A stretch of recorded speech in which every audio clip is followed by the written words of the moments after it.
Hello, and welcome to another episode of Catch Dog Concepts. This channel, we strive to continue to better our minds in dogs and inform others to the best of our ability when it comes to these dogs.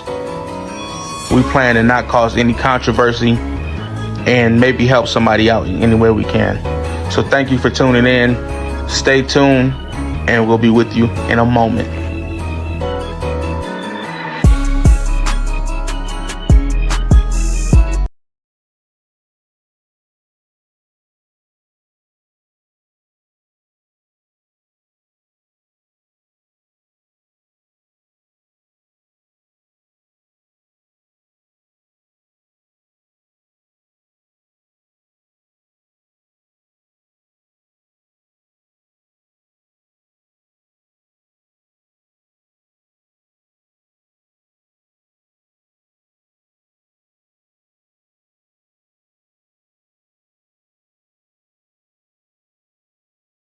Muted. Okay, there we go. What's up? How y'all doing? Happy Sunday. Hope you have a blessed Sunday, a blessed week. Let's take this last day of the weekend to decompress. Watch one of your favorite channels, one of the best channels on YouTube, and watch this interview with a good guy we got tonight, Jeff Bauman, an American Bulldog breeder of 30 years. Tonight we talk about his kennel, his 30 years of experience, some mistakes he's made, and his knowledge on Bulldogs. So let's let him up. Mr. Bauman, how you doing? Not too bad, God bless. All right. What'd you think when I first messaged you about doing this interview? It's actually quite a few people reach out. I feel the first time someone reached out, good guy, I awesome guy. I'm glad I got to know him. Hindsight's always 2020. I'm like, man, I wish I wouldn't have rambled so long about certain things, whatnot. Yeah. But I respect the fact he didn't edit anything I shouldn't say he didn't edit anything. He didn't want to cut out my stories, right? So, and I get a lot of people, and it kind of blows my mind. They're like, wow, I really enjoyed your interview. And I'm like, wow, it's rather lengthy. Congratulations for making it through that. So I kind of, whenever people do reach out, I'm a little, kind of like shocked and humbled, because I still find a lot of I'm still a student. I'm still wide-eyed when I see other breeders, and sometimes some of these breeders it's not always a thing of necessarily time in the game, which was my old mentality, a little more so. Now I'm seeing what a lot of newer breeders are really making right moves quick and making a name for themselves the proper way. Right.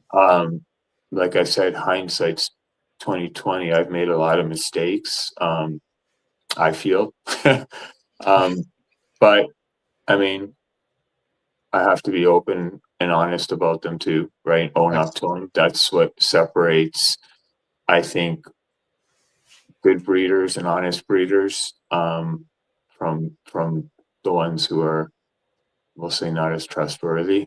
Yeah. Yeah. So, but like I said, when you first reached out to me, like I said, I'm kind of surprised every time, and I feel like there's, my mind just thinks of all the guys I'd love to interview. Right. But I like to also, why I think, and I kind of take this, because like there's people who are far better in protection work than I am, that devote a lot of time, breeders, and obviously trainers. Yeah. There's breeders who do catch work. I'm in Canada, so we don't exactly have wild boars running around Toronto area, which I'm a little south of. But anyway, but I like to relay the information, because like I said, I got into this breed in about like I was interested in the 90s, but when I got my first one was before, I think just before 98. Okay. Um, so I was in contact, and I didn't know at the time, with some pretty original old breeders, and I didn't really, I was a 17, 18-year-old kid.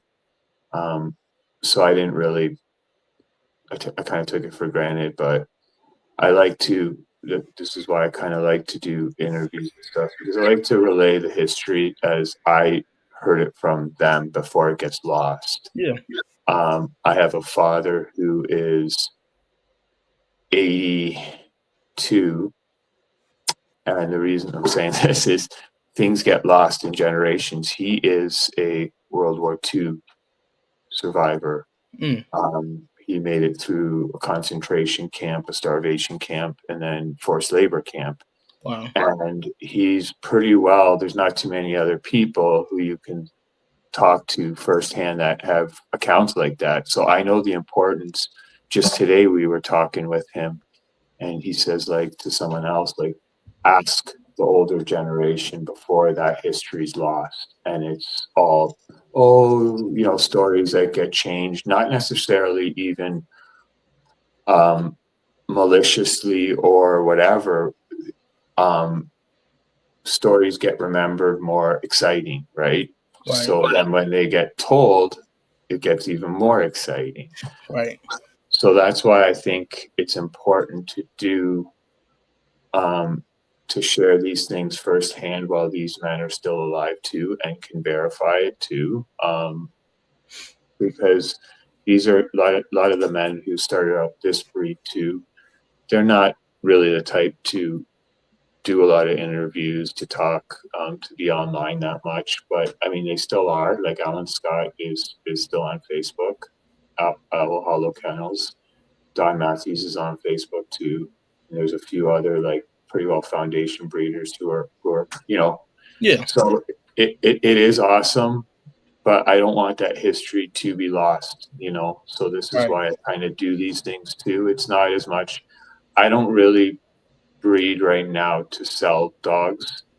Um, like I can't really accept any more clients. I have some international people and stuff like this, but my list is too kind of long to really accept any more now. Yeah. I'm just solidifying and breeding for friends and people that I have obligations for. So it's not really my line of dogs I'm preserving because they were given to me. I feel responsible, and I feel responsible to, you know, kind of breed that style of bulldog. Right. Unfortunately, I wasn't able to keep the two lines pure and separate that I originally started with. Um, in an ideal situation, you don't know how things are going to. My one mentor passed before I kind of expected, and life changes you. I had an idea of having pure yard of just his blood, being able to breed tight and maintain that, and then Yeah. also one of the other. But because I also wanted to put my own spin on things, I blended the two, and that was kind of the vision I had too, which was piggybacked off another friend who I learned a lot from also, who's kind of quieter guy, but deserves some credit, named Jared. And he was the one who first blended these two bloodlines, and like I said, I kind of piggybacked off that, which was exactly my vision of the dogs I wanted. Yeah. I still want to represent both styles of dogs in my breeding program, which is I'm in contact with um, both of the original kind of kennels still, like the family from my first mentor. And if they're saying that the direction and the dogs are on point, to me, that's kind of good enough. Yeah. So, Right. yeah. Okay. Yeah. What were some things your mentors left with you that still sticks with you today, or some things they may have told you before that really doesn't register? Well, really didn't register at the time, but now it makes sense to you.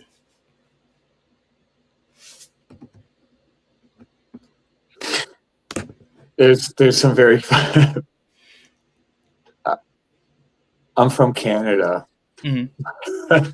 um, so we're not as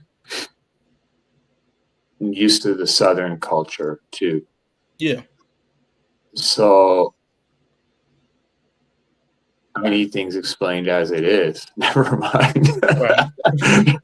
Never mind told to me in a Southern way. Like it just some of the things went but they were a lot of things that I think I wasn't ready kind of to hear at the time anyway. My mentor, what I really respect about my original mentor, Rayburn, and I learned a lot also off Alan, becoming closer friends and talking with him more recently. But I've known him for quite a while too. But um, and Don throughout the years now, it's been a long time, have taught me a lot too. But what I'm saying is they don't have a way of pushing things on you, and they're. I think what's kind of the best is they kind of they know the best lessons learned. Like are you kind of have to make yourself Yeah. like what you're saying. There's things like there was warnings, gentle warnings. For example, a few of my mentors I don't need gave me, and they were kind of subtle, and I thought they were vague, and I thought, oh, maybe it meets this guy, but my ambition overclouded what was pretty obvious at the time, right? Mm. And um, and they're not. Once again, they weren't. If they would have came straight out and said, "Hey, don't associate with this guy, that guy," which is wise. I don't like. That's not how I think dogmen really should operate, and I've made the mistake of letting myself get emotionally involved in doing that. And that's, like I said, a mistake I'm guilty of, and I'm unfortunately guilty of too often. Mm. I can't hold my tongue sometimes, which if there's friends and things, possibly warn and stuff, but the best lessons learned I had to learn for myself, and sometimes that's with people. People hear things about me. I hear a lot of stuff, and these are by people I don't know, or I have like extremely limited social media interaction with, and it's Right. like, how do you know my life? So I respect, and I'm trying to learn off of that thing from my mentors, which is like the subtle warnings more, and the advice of character, that and the example they set in their character. They don't need to say, "Hey, watch out, this guy's bad." Although, like, once you get to know them, they're gonna steer you clear of making mistakes, But um, I, I think that a lot of those lessons, you kind of, like I said, I had to learn for myself. Breeding wise, um, I was pretty gracious.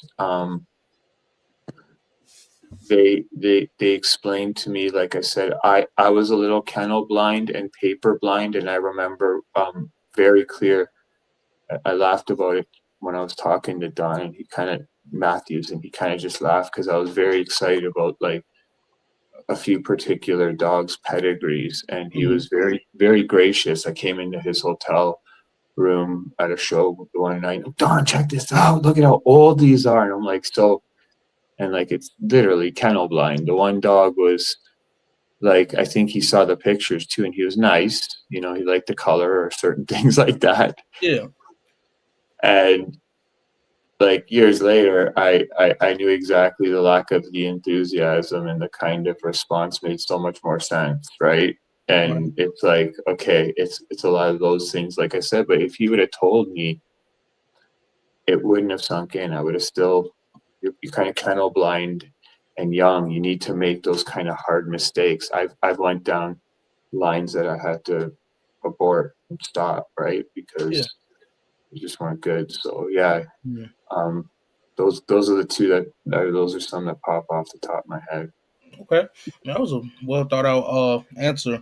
Um, what does papers mean to you when it comes to dogs? papers are as good as the dogmen who have dealt with them. So the longer you're in a breed, the more you realize there's a lot of phony papers. If you know, if there's a lot of like, you can't always say, especially like our breed, American Bulldogs, has a Mhm. wide wide genetic influences, and there's the standard and the bully. Right. So, but for the sake of this, I'm only going to speak generally unless I try to remember to clarify. Like, and then obviously most are hybrid, Right. which I don't really like that term. Alan Scott kind of made me more aware.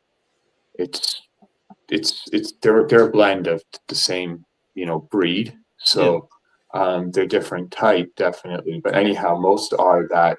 There's not too many actual standards now.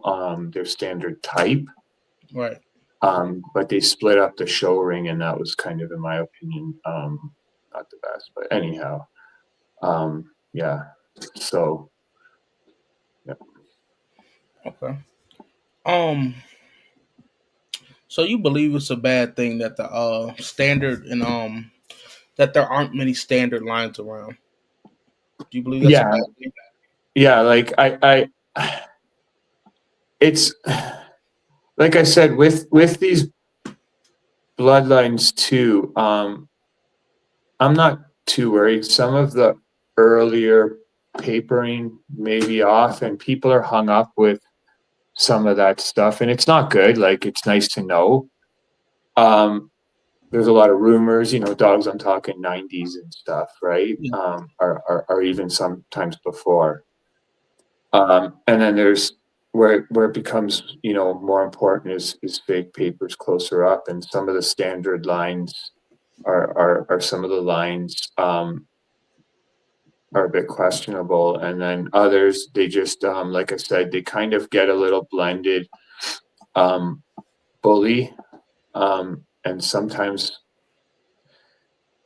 whether it's hit or whether it's not, they're still standard type, but it changes the temperament, in my opinion. I'm not criticizing. I used to be a lot more like, oh, they have to be pure. I was a purist, Right. to a lot of degree. For a while, I even didn't like, there was an outcross done in '96 with the dog from Floyd Boudreau, Mm. and a gentleman named Ray Weaver, and another gentleman, John Lichart, was involved. Don Matthews and others got dogs early off this cross. Don developed his own black line through some of those early crosses, and doing some other stuff that is he speaks on. I don't want to speak for him, but anyway, then there's also, so even for a while I was kind of like, oh, those dogs are too much pit bull, believing some of the theories out there, which everyone's entitled to theories and opinions, but um, it was coming from it, it was coming from a place of ignorance, I feel. Mm. Once again, I learned different. I talked with Alan. I always was talking with Don throughout. For a while, I was very interested in the black dogs. Anyhow, so long and short is, yeah, I find like the lines of standard dogs that, it's a bit of a shame, because not the temperaments aren't as man aggressive, right?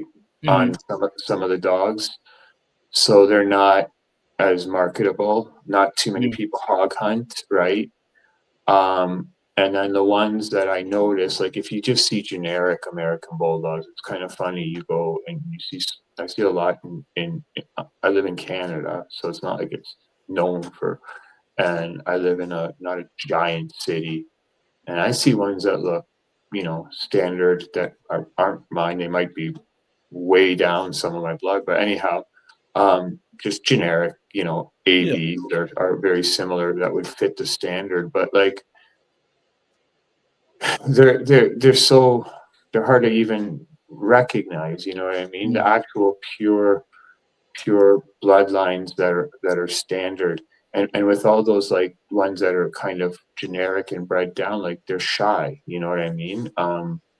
They don't resemble an American Bulldog to me, right? So When I watered was down, you would say.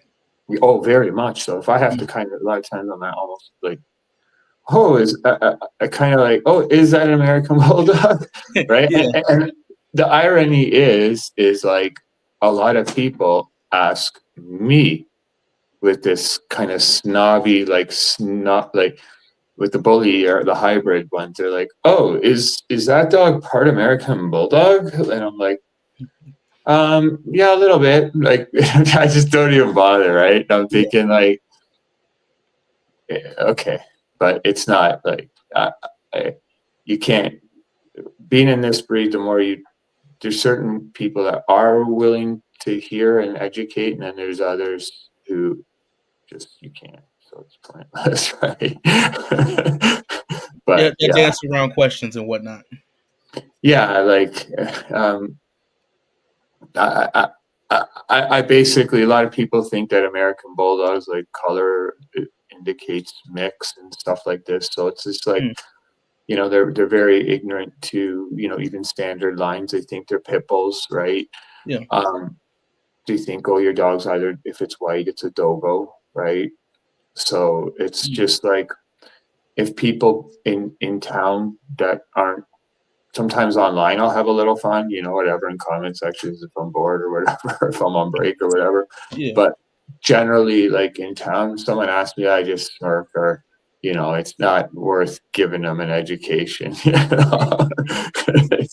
Okay. And like we have BSL like in all of the province I live in.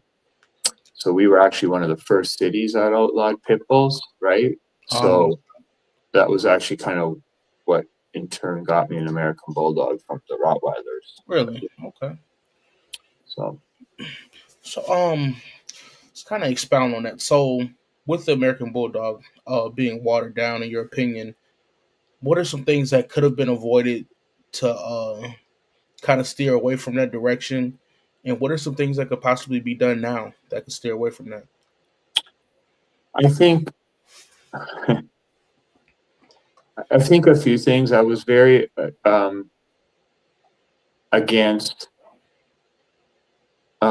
certain types of training, thinking that it turns them too much into a sport type temperament. I've I've understood more about training recently and realized if you pay proper attention to the breeding and you don't select on a temperament more like a shepherd or a Malinois, right? Um, it doesn't matter what training you do, But what I find is sometimes people breed too wound up. The dog's too wound up. Um, that's not too often. Like that's, if anything, the majority are scared, watered down, bred for temperament. I'm talking the majority of what you see in the population, Yeah. right? I'm not talking in the community as Yeah. much. Um, in the community, I think I was pretty hard on a lot of people in the past, and these are people who are doing, a lot more than I am. They're working dogs every weekend. They're hunting dogs. And because my opinion on bloodlines or my view on things was different, I kind of had less appreciation for their approach, and I saw that as kind of working against the old school mentality of my guys that I learned from. But I've since really kind of come to appreciate them a lot more and realizing like there's a lot more to this breed as long as they don't change this breed to be a shepherd.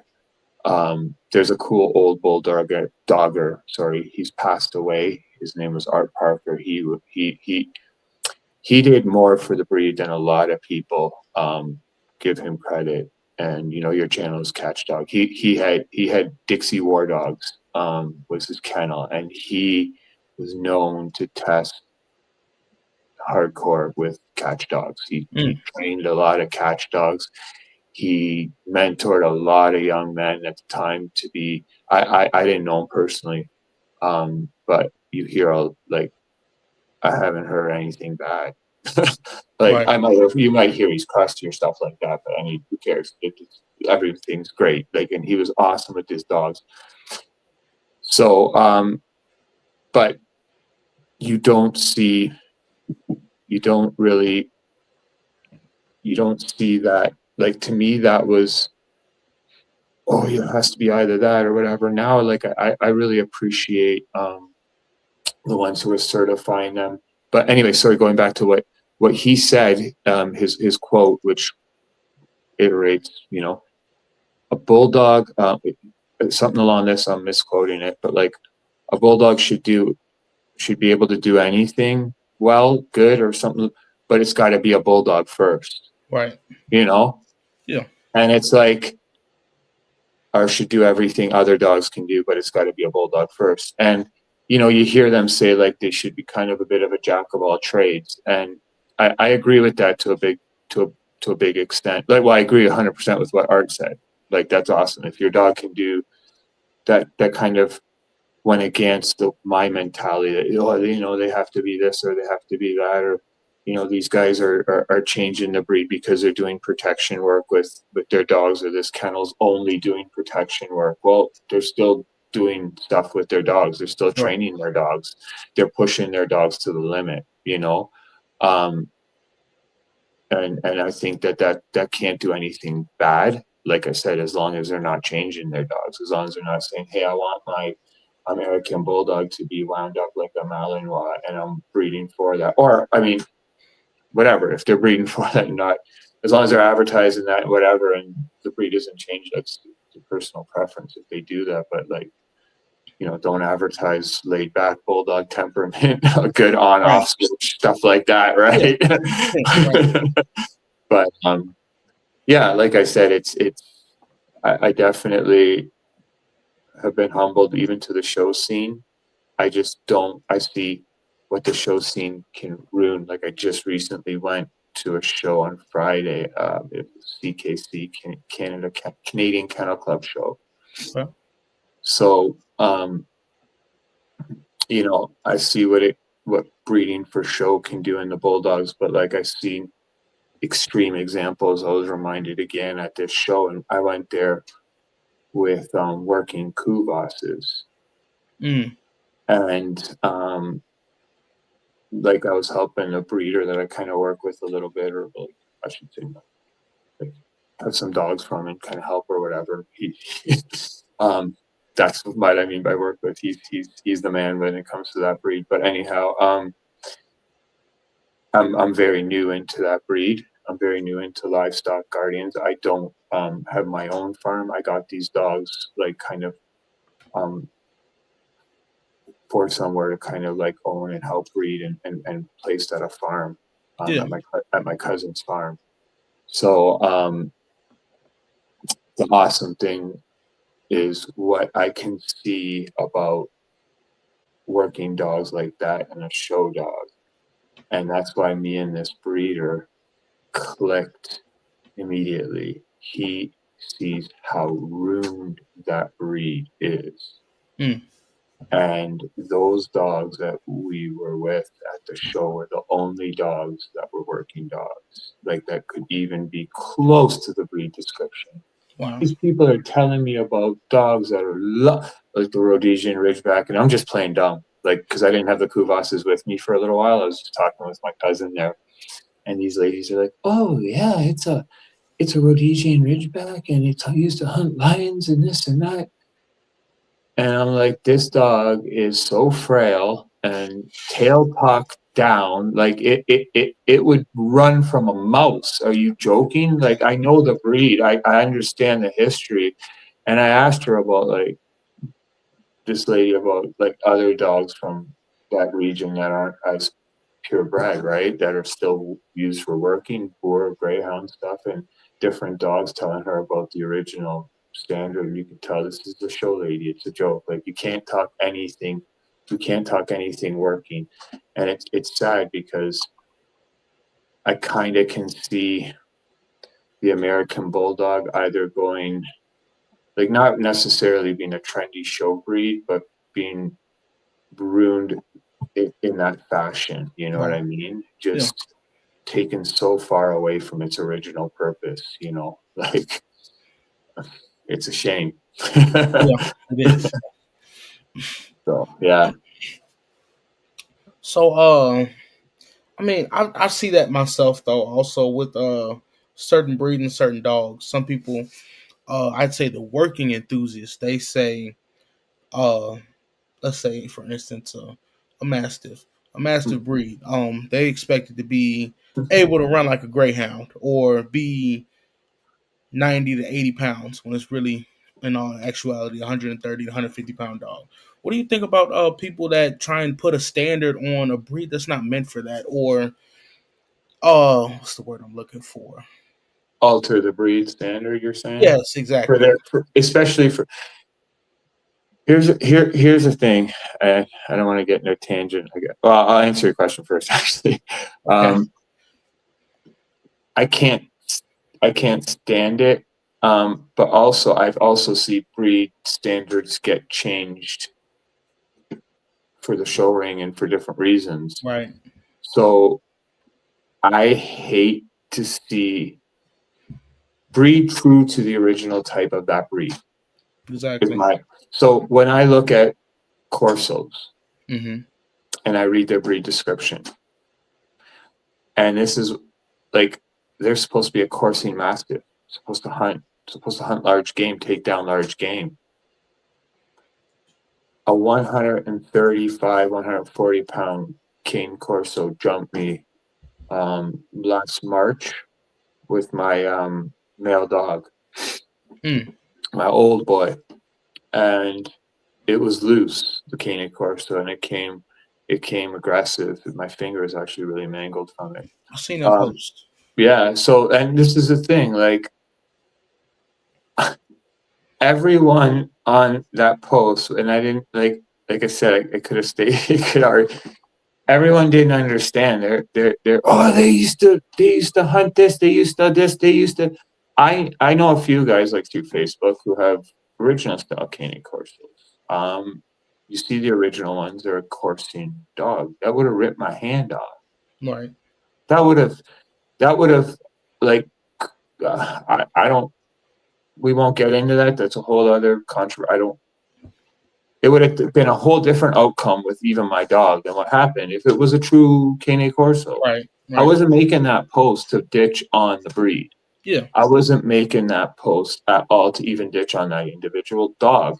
The person was irresponsible in that moment. It's not even trying to rip on her. Like, Mm. are we angels? Does anyone ever leave? Luckily that nothing like that's happened on my. But point of that post is like, my dogs did exactly what it was supposed to do. Right. Protect me. No question asked. Went straight for the throat. If I wasn't there, that Corso would have been dead. There's no question. Mm. And it was a lot more difficult because there was the situation, the rain, the owner getting involved. So it was a lot more difficult than usually breaking a typical dog. So anyhow, long and short, but like, they got way bigger, they got way slothier, and now other people, like you said, if you're gonna do a bull herder or something, do a bull herder, right? Right. Don't. The only way you're gonna get dogs more athletic, unless you go to the original standard for some of these mastiff breeds, is to hang papers or do shady stuff, right? So Yeah. stick to the breed. If I don't like the mastiff, the temperament, then go for something else, or roll the dice with a mixed breed, right? Right. Some programs are great, some, good luck, right? Yes. Yeah. Right. So yeah, but you know, I see my breed change a lot. Mm. I've seen them get in my opinion, smaller and stuff, but like they haven't really went out of the standard. People that breed out of the standard for fads or whatever, they're kind of looked, upon not the best. Um, there's big arguments about when black came in, whatever. But like I said, if you're changing the standard to make on a working breed because the show ring or something changed it to be less functional and it's a working breed, then by all means, if it changes back, I'm for it. But Right. yeah, like I'm there's too many people breeding like Hulk, Yeah. you know. Yeah. It's not pit bull. Right. So Yeah. yeah, Yeah. It's not a pit bull. No. I've Yeah. seen him in real life with one of my boys at a Mm. pet expo, and yeah, it's nothing about that dog resembled a pit bull to me in temperament, in demeanor, in movement, in muscle tone, and it was a band dog. Yeah. Yeah. And So that's just the reality of it. I mean, and I see a lot of people, like even the American bully people, don't really accept that dog in their community.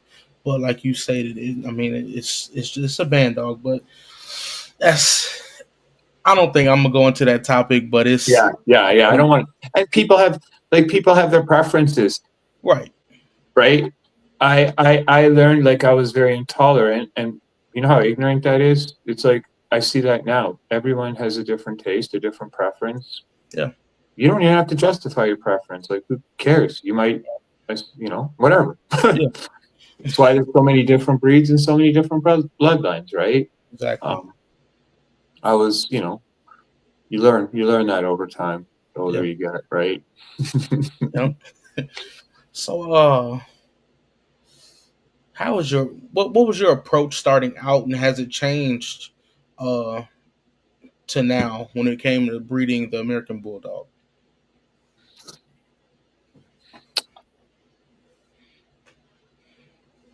Yes, it has. I always had the same vision, Yeah. but I took a different approach. Mm. Um, I was a little kennel blind, like kennel blind, yes, but like bloodline, like papers, and I was breeding off papers a little more. Not a little more at the beginning, only almost at the beginning. They were good dogs, but then after I was kind of like, okay, I was evaluating their paper more. And even the first few generations, I kind of fell into that trap. Mm. So, like I said, I've aborted some lines. I was, oh yeah, these, and they had great temperament. So like I do sometimes question things, because the aesthetics were kind of really off on the one line. I kind of stopped breeding on for aesthetics, but there was some great temperaments in there. But now I kind of breed. You still want to go the same principles. Like I like to tighten up stuff, things like that, which I liked earlier that I learned from my mentors. But you judge the dog differently that you're actually looking at, and a lot of that, in my opinion, comes from like remembering and talking to the older people, picking their brain, asking questions from your observations on the dogs in different generations. So a lot of people, they don't really have the knowledge of, and I'm not knocking them. I've been fortunate, and I kind of stuck through times where I wasn't the biggest fan. Now looking in retrospect of some of the dogs for a generation or two, they were more like stepping stones, that I personally kept. There were some awesome ones that I wish I could had that I put out. But nevertheless, that's where selection comes in. You have to say, hey, the ones I got and I kept, I got some better examples out there that I'm going to use from the same Right. blood. And that's when you can talk to the people and have firsthand, my mentors, my friends who had the dogs that I got off them. So that's the most useful thing. And it was like, I learned to listen more about that. And I learned to be more honest in evaluating the dogs too. You know what I mean? Like Yeah. you get blind to certain things, and I'll correct that, or he's really stacked on this, or well maybe he'll be like his grandma or grandpa or his grandsire. You know what I mean? Stuff like that. And it's like it's too risky. Judge the dogs in front of you, and yeah, if you have huge operation and you can put out, but even that, you want to everything you're putting out, especially to the public. This is one thing that I'm very grateful that my mentor taught me is like, don't sell anything that you're not going to be excited to keep Mm. and put your name on. You know, he's like, you're putting your name on that. Don't just, if it's not good, don't sell it to make a buck or it's going to come back to bite you. And I made, like, to a degree, I made that mistake. Um, and placing dogs in the wrong hands, like they weren't going through, but like the part of living and learning, right? But Right.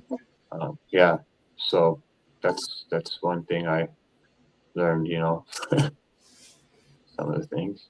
Okay.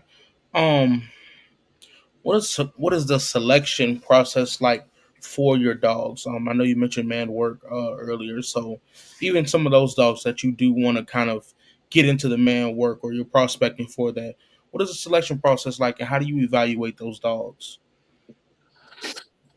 Like I was saying, I'm glad and I'm glad because it worked out. Hmm.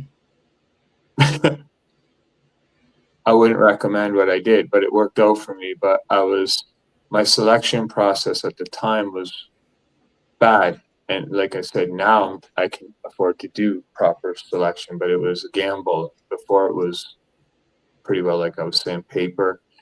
And because the two bloodlines, the breeder that I went with, the one breeder from my original blood gave me dogs out of his last breeding. So that kind of made up my foundation, including my first bulldog ever. And then my first female ever came from a kennel called Templar, which wasn't breeding anymore. So a gentleman named Jared that I was saying did the first crosses of he he um he had dogs from Templar. So um to answer your question, my selection process early on, and then when I hooked up with Rayburn Stover, who was a foundation breeder of the breed period, started 70s. Um, his are more like of the southern white kind of white bulldogs. He Yeah. was he was more towards the end of his breeding and time with the dogs. So I kind of didn't know that at the time, took it for granted. Like they'd be that source would be forever because he was still going. So I was very focused on preserving the Templar stuff because there was very little. John and Tanya weren't from Templar weren't breeding anymore. Um, so my selection was a lot of what I could get, the best of what I could get, um, and then like having to match up from there in the blood. What clicked and what would look good on paper and what was like I said, the best of what I could get from that stuff that was around. Um, and luckily, like I said, it worked out right now. The dogs I'm with, I was always chasing that first American Bulldog and some ones from the past, some of the ones I remember. And like I'm pretty well bang on now. There was a time in my period I wasn't exactly on. I was a little kennel blind. I was liking certain things that were there in dog, but it's like now I'm where I am. So the selection process is obviously keeping with the blood to a degree, but I've also incorporated a little outside blood from some that has Alan Scott's blood on the bottom side, and then the top side of the male is some stuff similar to mine. And then I Okay. just acquired another male from, well, I should say he's almost a year from Don Matthews' last breeding out of a Supreme Grand Champ. So that dog's with a buddy of mine, and he's going through some training right now, showing a lot of promise. So we'll see, like how I incorporate that. I personally like to, you know, breed tight, but I don't want to, like I said, just get too tight or breed. I always like to breed the best dogs, and it never hurts to have outside blood that clicks with yours, you know. And these are some Yeah. of the, you know, the most trusted dogmen in the game. So I like to work with that old blood and with them. So yeah, that's the selection process now. We're seeing, you know, like I said, you got to be honest. You got to make sure. I like the other thing we're saying is like, don't judge the dog's looks, judge its ability. You want, you know, you don't, the phenotype has to be the breed standard for a reason. It's a working dog. It needs to have proper angulation and deep chest, all these mechanical things too, right? To be able to function. Right.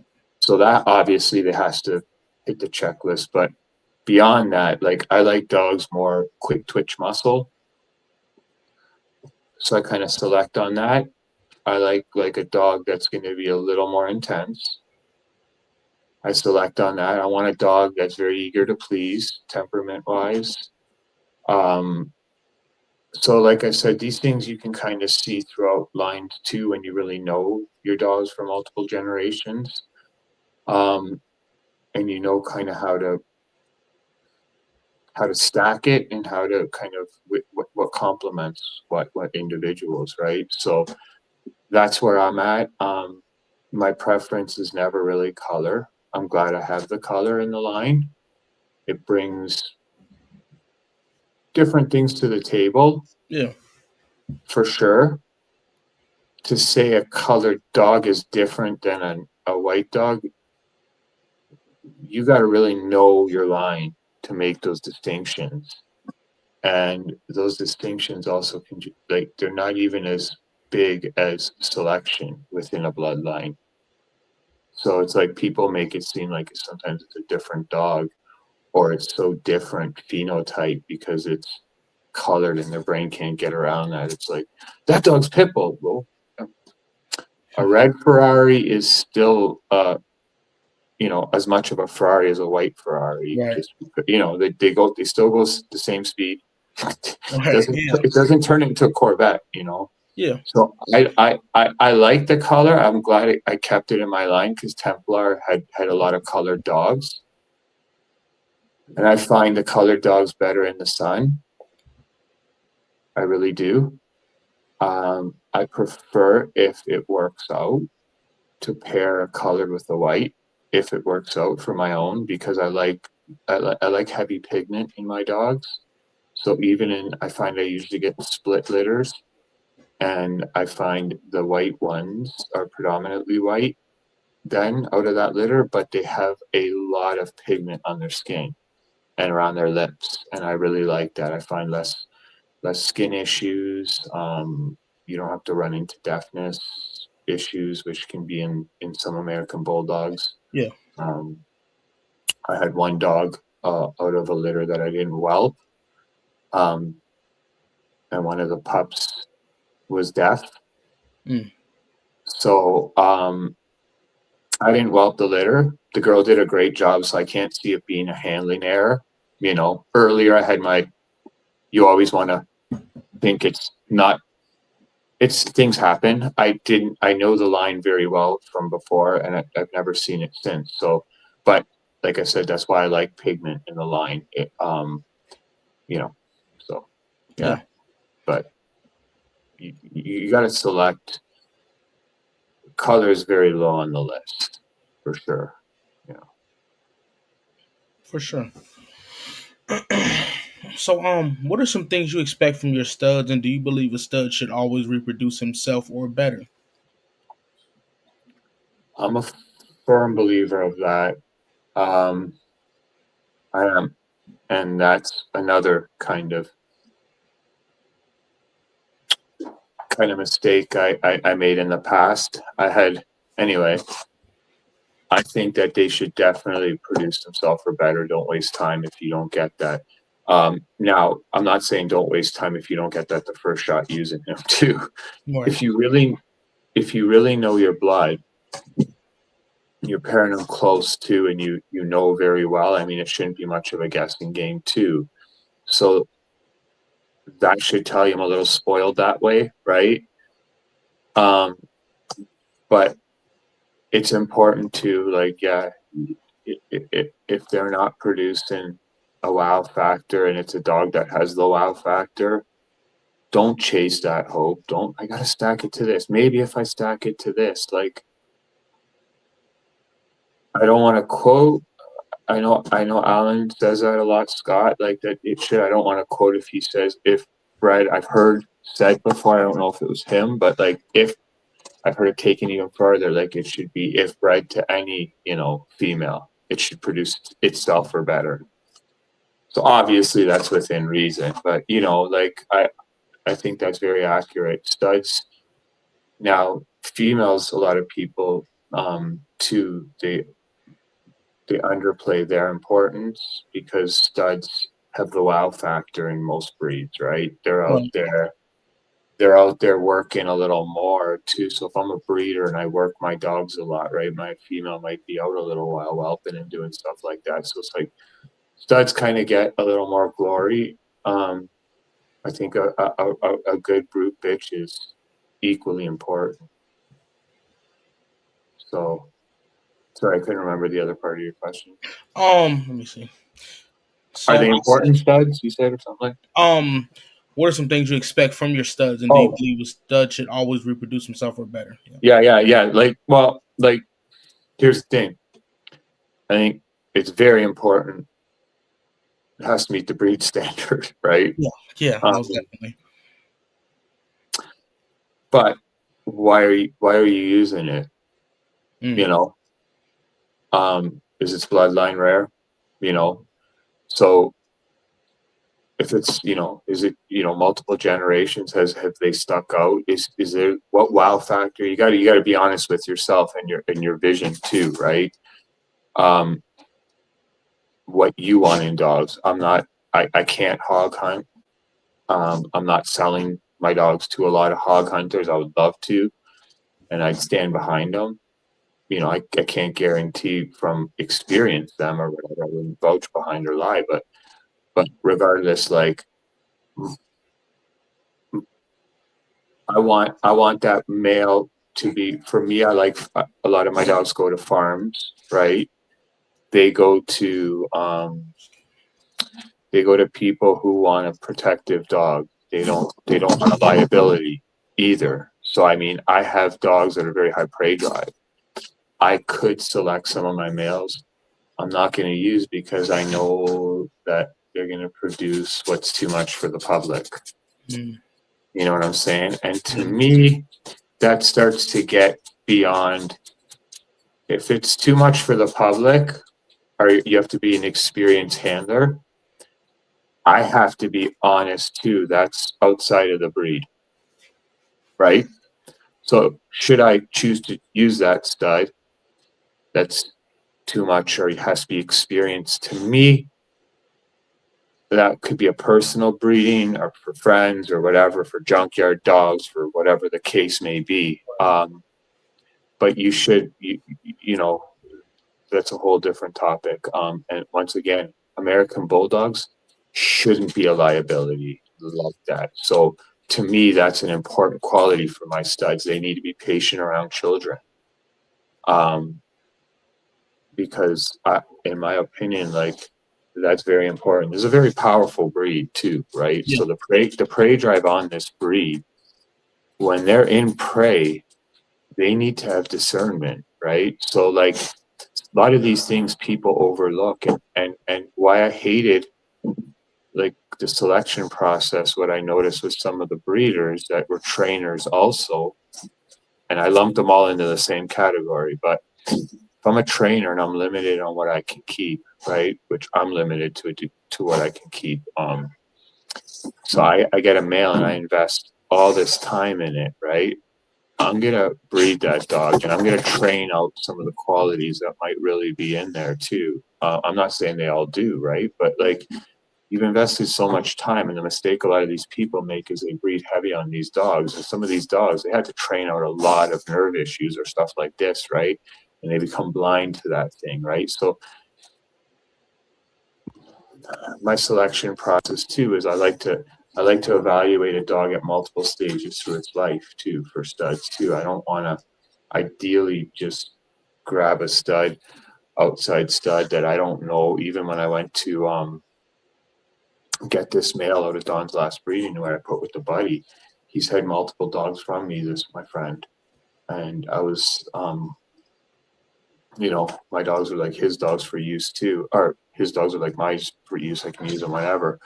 But nevertheless, I didn't just want to the selection even on that. I wanted to know that Don, because I know Don, right? So I want to know and chat with him. His dog's White Trash, the father of this. Like, he can describe it to me, and I trust his firsthand account. He selects for the right things. It's a bulldog through and through, right? So if it's not you looking for those traits, you got to still select it with trustworthy men too, right? Mm-hmm. So, yeah. That was a great answer, man. Let me see. So we talked about the American Bulldog's temperament. Excuse me. How has the American Bulldog's temperament been so fine tuned and dual purpose to where they can go and do the catch work or bite work and then be around your children calmly and not be untrustworthy? So, that's what I like, and it's a relatively new breed, 1970s, and like, didn't just come out of nowhere. Obviously, large pit influence, so pit bulls show a lot of that characteristic too. Well-bred pit bulls. So what is very important to me, that characteristic. I can't test on hogs, but so a dog that is somewhat heavy in my pedigrees, and I'm trying to stack and it's very much the goal. He's a dog that's one of the it dogs for me. It's a dog that was owned by a friend.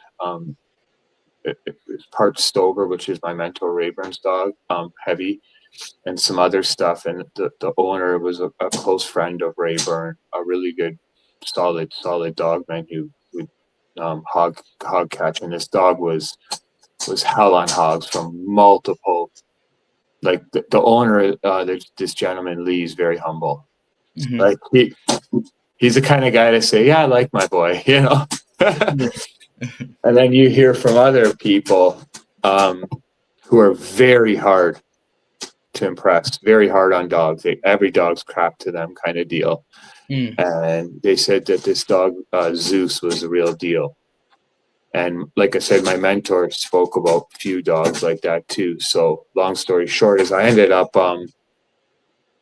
picking up a whole litter from Rayburn, from my mentor Rayburn in Alabama, from Zeus. And that was exactly that kind of dog. When he was tested on sleeve, his eyes would roll behind his head. I heard from agitators, and he wanted the man, not the sleeve. Like, this was a serious dog. And this is at shows right after he's in the crowd with the owner's kids. Then he goes in the hog pen and he's hell on hogs, like just absolute beast, you know. So knowing that, I said, like, okay, obviously that's a tough, tried, tested dog. Rayburn and these gentlemen know the generations for years. There's some other blood from some other dogmen around there.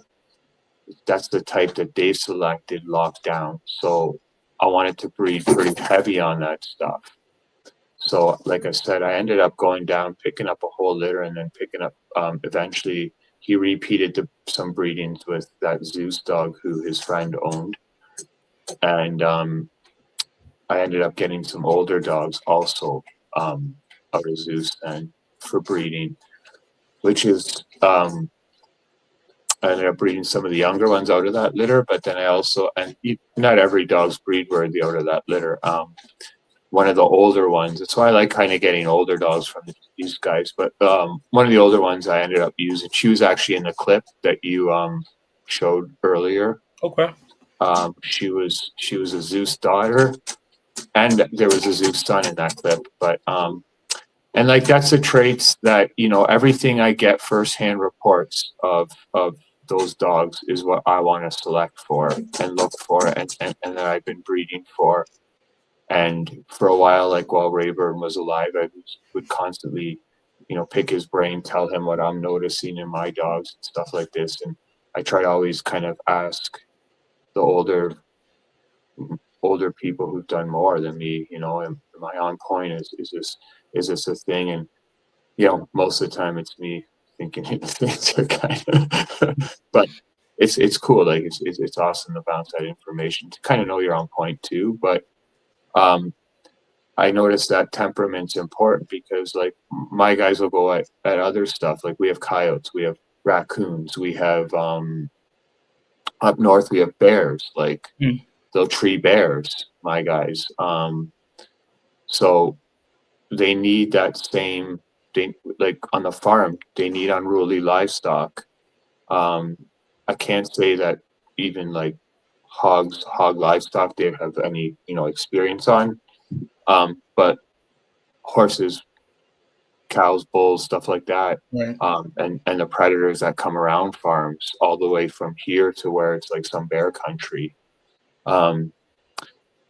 So to me, they need that like same tenacity. Ideally, yeah, I wish I could be hog training, but like if they're gonna go head first at anything big the way they do, it's the best I can do at this point, you know. Right. And to know, once again, like I said, it's all good to have them fired up. I had to rescue a dog of mine, and for a while she was on a farm, and she never had a collar on. She never had any rules. She was killing, eating cats that were kind of breeding out of control, not like but she was doing what she was doing, keeping whatever environment, life, you know, stuff, but she just kind of really wild, like wild.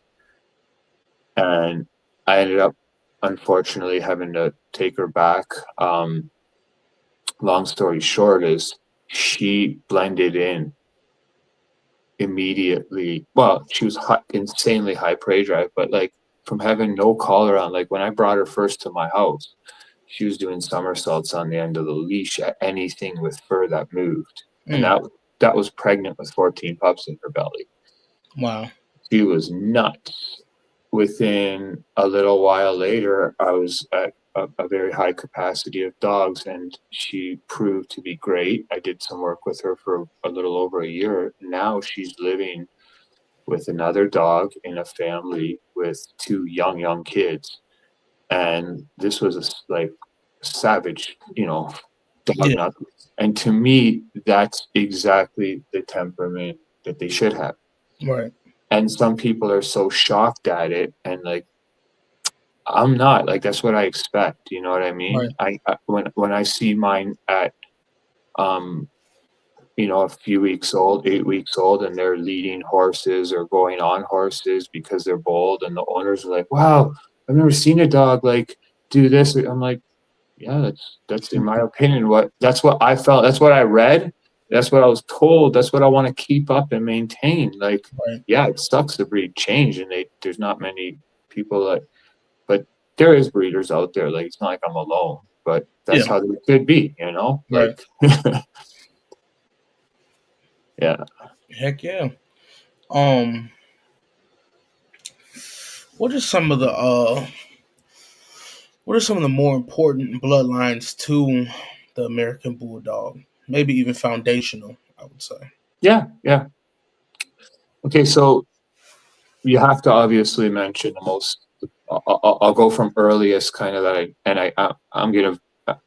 I'm very lacking on the bully end of it. So I'm just gonna get that out of the way. The little I know, which I shouldn't say little, but John D. Johnson. He was older than Alan Scott when they originated it too. So he formed the Johnson bloodline, as everyone knows. Yeah.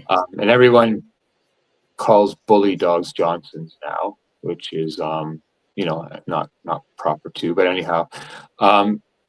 So anyway, he's the founder of that. They split obviously relatively early, and then around the early '90s, there was another the West Coast kind of hybrids, and they started blending them. And some of those famous lines were like Sure Grip, if that name rings a bell.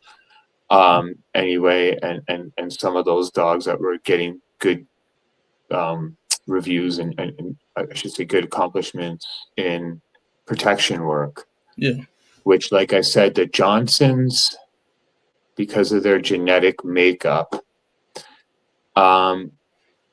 are more human aggressive. They're more civil than the standards in general. They're more of a they're more of a junkyard dog. They're more of a guard dog. Right. So there's some other like prominent breeders along the way that were more like bully that you can't. There's people that worked with John D. Johnson, I believe, like Dixie Luckman. She's very pivotal, and she continued John D's work and was very good friends with him. And then there's, like I said, there's some other prominent, like Kennedy was another, Doug Kennedy. He had a line that I know, like there's quite a few others, but like I said, then kind of like the hybrids took off more towards the '90s and stuff, and there was a lot of kennels blending the two, which were excelling in protection and man work and some hog work. Yeah. But then with the standards, like is what I know more, and that was Alan Scott. He had more of a vision of the working dog, and it was hog dog, general farm dog, what his vision was. And the other founding guys, there were some other guys around that time. My mentor Rayburn Stover was kind of he was breeding boxers and English bulldogs at the time, and someone gifted him an American, is what they told him. So he kind of was getting into it at roughly around the same time as Alan, but it was loosely kind of being labeled American Bulldogs, right? Mm-hmm. So Alan did work with John D. And formed the breed more as far as registry and stuff. And there was other foundational breeders, such as early on, like I said, my breeder Rayburn Stover. Don Matthews was a hog hunter who was kind of just keeping his own stuff more at that time in hog hunting, but he got dogs from Alan Scott really early on in the game. And then there was like Painter, a gentleman named Joe Painter, who got some dogs when Alan Scott took a little break. Alan Scott took a little break from the scene after one of his dogs passed away, and it really, I don't want to misquote him, but like, yeah, he took a break. Like I think it took some of the momentum away for a little bit, or whatever the case. I don't want to misquote him, but he never, like, there's so many rumors. There was rumors that he died, and so on and so forth. And you know that he's a dog man. A dog man, you bet. My mentor always told me, and it's a saying too, you know, you bet on the man, not the dog. If Alan would have even left in not headstock or whatever the case, a good guy like that, in no time with his connections and his blood out there, is back in the game running it in no time. So it's kind of funny. I even bought into that. Oh, Alan left the breed and all these rumors and stuff. But as he, you know, Joe Painter, and then there's another gentleman named Steve Leclerc, who was very foundational in the standards and standards. Scott, it's the same, you know, type, if you will. Scott is just his bloodline, but it's commonly. So anyhow, and also Billy Hines was another very famous name. He got dogs off my mentor Rayburn. He also got dogs off like some other hog hunters named Dorsey's and stuff, and he did some really good work. And so you know, there's a lot of those guys who are the earlier foundation kind of what we're working with now. Leclerc, like I said, he laid a lot of early good foundation dogs around the '90s too. And there's another guy named Larry Cora who had some really good lot of these guys were, good, right place, right time. And that's not taking anything, I don't mean, away from them. Yeah. It was awesome. It kind of, when Dog World was going and stuff. Um, so, I'll give them respect. And there's another guy in Alaska who did some great work, Screaming Eagle. These were all influenced in all our dogs' pedigrees now. My mentor has some very influential dogs that he bred and worked too, which are in almost every standard type dog. So now there's some really great. King Haven has been around, for example, for a long time, and they have a very fixed phenotype, white dogs, working catch dogs that excel in a lot of venues. Their dogs are very consistent, great. Bullhead has very great dogs. A gentleman named Jeff Beaver, and there's another gentleman named Tyler who is really doing an awesome job with that blood.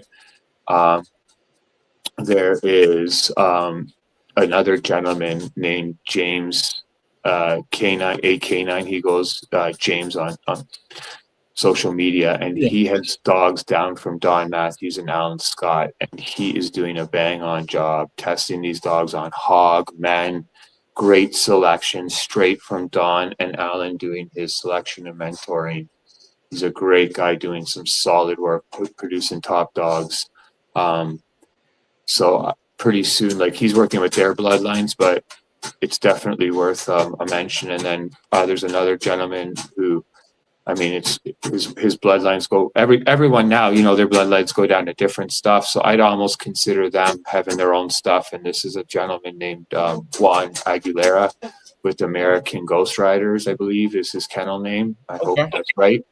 And his other partner, kind of working partner, is another gentleman, Brick Garcia. They're producing dogs that are like stuff that I drop my jaws at. Like they got some good work. Right. So yeah, it's awesome. It's exciting to see the breed, as depressing as it kind of is, seeing what it is out in the public and what it's become, seeing some of these gentlemen doing such a good job. Even in Canada, there's a few breeders doing pretty good work. Some girls around me that are they're testing their dogs and doing some good work.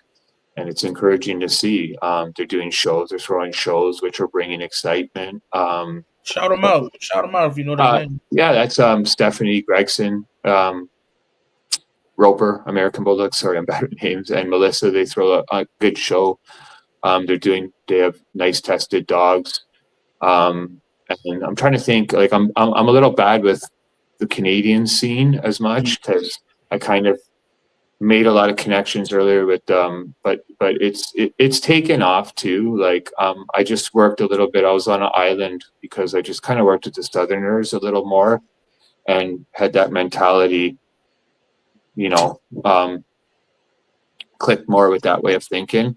But like I said, these are people doing great. Well, Mighty Bull, Laurent, I mean, he does. I don't want to pronounce his name wrong. He's French, and I'm bad pronunciation. But Mighty Bull Kennel. So yeah, he's a judge. Like, he's doing great work promoting the breed. So, like, I'm not as much into the show scene, and I bashed it a lot in the breed. But like, a lot of these people doing the show scenes and throwing these shows, they're working the dogs too. So, like, you can't say, oh, the show scene's ruining the breed. No, breeders are ruining the breed. Like, and that was where I was wrong. I would throw that out, because the show scene has ruined other breeds to a degree, because the breeders also went along, breeding for the show, right? So, but luckily, I don't really see that with the breeders that we kind of associate, or I shouldn't say associate, that I'm mentioning and saying. So it's encouraging to see. Like I said, for a while I kind of had the mentality the breed's dead, because like these old timers are all leaving. That mentality's gone, and I was a little bummed and like disappointed. But like I said, it's evolved. Times change, right? And like I said, I had kind of the mentality of like, it's gotta only be this way, or a catch dog, or this mentality. But my eyes kind of got opened. That's what it's about, right? And even the show scene, like, the more I hear from Alan, and him mentoring, like I said, James and stuff, I see the importance. He's not a guy that ever compromises for the show scene. To get points or this or that. His dogs Right. work. And he has a lot of dogs, and he's producing. How long has he been at? Like since the 70s, and he's producing top-notch working dogs still. Mm. And he's showing, he's promoting, he's helping people out in the pub. Like the thing that I really like too, and it's encouraging, is Don Matthews doesn't really. He might. He's kind of slowed down from breeding and may have maybe quit, but he still goes to shows. He still encourages, mentors people, gives his time, and to me that's awesome. That's why I said like it's important to soak this up and share this history too from them. Before too many of the newer generation doesn't care, loses it, like, you know what I mean, doesn't see the importance of it, because these are fundamental principles of the breed. We see how these breeds change when the creators aren't around anymore too, right? Right. Suddenly, Alan told me you don't really have to worry about this, or like his dog was this and this and this, and it's like next thing you know, these rumors go crazy, right? And Yeah. narratives change, right? Like I see the rumors that get spread about me, and who am I? Like, why would you even waste the time in making up rumors about? But that's human beings, right? Right. So, like, yeah, people like to sound smart. I've heard so many things about my mentor. I've heard so many things about Alan and these stuff. And these are people that have never even took a message or even talked firsthand to people that know them firsthand. Crazy. So yeah. Okay. I think I got one final question for you, and then we're gonna end it. Did you have a goal starting out? What was your end goal starting out, and have you achieved it, or are you still chasing that end goal with your kennel? I I think you'll always chase it as a breeder. You should. You should always be striving for better, right? Yeah. So I liked my first dog, my first AB. Like I said, I was kind of, oh man, no one's breeding them like that anymore. I got to continue. How do I do it? So I chased him, but instead of having a distorted vision and trying to, my vision changed a little more. Like, and the irony is, like, the botch. I recycled the name from my first dog to this current my current personal dog that I do the most, stud dog that I do the most. Excuse me, work with and have here. And this botch is far better. So yeah, like like I said, I talked with Rayburn very closely, showed him my dogs. Like I said, he didn't walk through. I'm not trying to vouch that he said, he says my dogs are the best or anything like that. But he liked my principles. He liked my dogs are on point. I see, I talk with his sons on the regular. They like my dogs. They know my dogs, say my dogs are on point. His family, so people that know him. So like to know, same thing with the Templar line. If those people that developed that line and worked with that blood are saying the dogs are on point, I gave dogs back to all my mentors. So if they're liking the dogs and wanting more and saying like these are awesome, the line developed to exactly how it should. To me, I'll always strive. I'm fussy. There's always something I want to change, but you can't get obsessed. Like you have to like that and still be content, because like, you know what I mean? Like Yes. I'm blessed to have what I have. I don't want to be reaching for stuff and do anything, change my vision. I'm grateful for what I have. If I can produce a little better in this quality and be on point, I'm happy. I don't really have complaints from people. Most of the people having my dogs, waiting for my dogs, are people that have had my dogs or know my dogs firsthand. So, like, I'm only blessed and happy that I achieved kind of what I think I did. Mm-hmm. because of the men who put the work though before me. So Right.